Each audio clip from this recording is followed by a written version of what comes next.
নিজেদের দীর্ঘ ক্রিকেট ইতিহাসে ভারত পেয়েছে বহু কিংবদন্তি। সেই কিংবদন্তিরা স্ব ক্যারিয়ারে ছিলেন দলের উজ্জ্বলতম তারকাদের একজন। অবসর পরবর্তী জীবনে তারাই আবার কোচ হিসেবে আলো ছড়িয়ে দিয়েছেন উত্তরসূরির মাঝে। কেউ কেউ অন্য দেশের কোচ হিসেবে সুনাম কামিয়েছেন। তাদের নিয়ে আজকের আয়োজন। 1993 সাল শিশু বাংলাদেশের হাত ধরেছিলেন মহেন্দ্র অমরনাথ। তিনি ছিলেন দেশের প্রথম দীর্ঘমেয়াদী হাই প্রোফাইল কোচ। তারকা খ্যাতির চেয়ে ফিটনেস আর পারফরমেন্সে বেশি মনোযোগ ছিল তার। ফলে ক্রিকেটাররাও সচেতন হয়েছিল অনেক বেশি। মাঠের খেলার পাশাপাশি ড্রেসিং রুমে গুণগত পরিবর্তন আসে অনেক। অবশ্য প্রত্যাশা জাগিয়েও 1994 সালে আইসিসি ট্রফিতে ব্যর্থ হয়েছিল অমরনাথের শিষ্যরা। আফগানিস্তানের সহকারী কোচ হিসেবে বাজিমাত করেছেন অজয় জাদেজা। 2023 বিশ্বকাপে দলটির বিস্ময়কর পারফরমেন্সের কৃতিত্ব তাকে দিতে হয়। সেই বিশ্বকাপে ইংল্যান্ড এবং পাকিস্তানের মতো দলকেও হারিয়ে দিয়েছিল তার শিষ্যরা।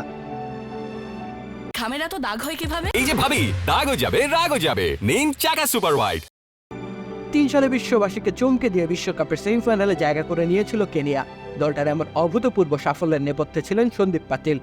কোচ হিসেবে সেই সময়কার কেনিয়াকে ক্রিকেটের অন্যতম উদীয়মান শক্তি হিসেবে গড়ে তুলেছিলেন তিনি।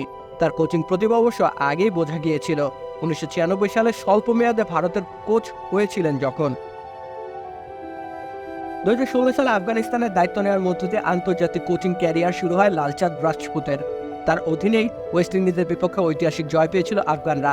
এছাড়া 2018 সাল থেকে পরবর্তী 4 বছর তিনি জিম্বাবুয়ের কোচ হিসেবে কাজ করেছেন। বর্তমানে তাকে সংযুক্ত আরব আমিরাতের ডাগআউটে দেখা যায়। 2015 সালে অস্ট্রেলিয়া এ দলের দায়িত্ব পেয়েছিলেন শ্রীধরন শ্রীরাম। সফল হওয়ার সুবাদে দেশটির জাতীয় দলের পরামর্শক বনে যান তিনি।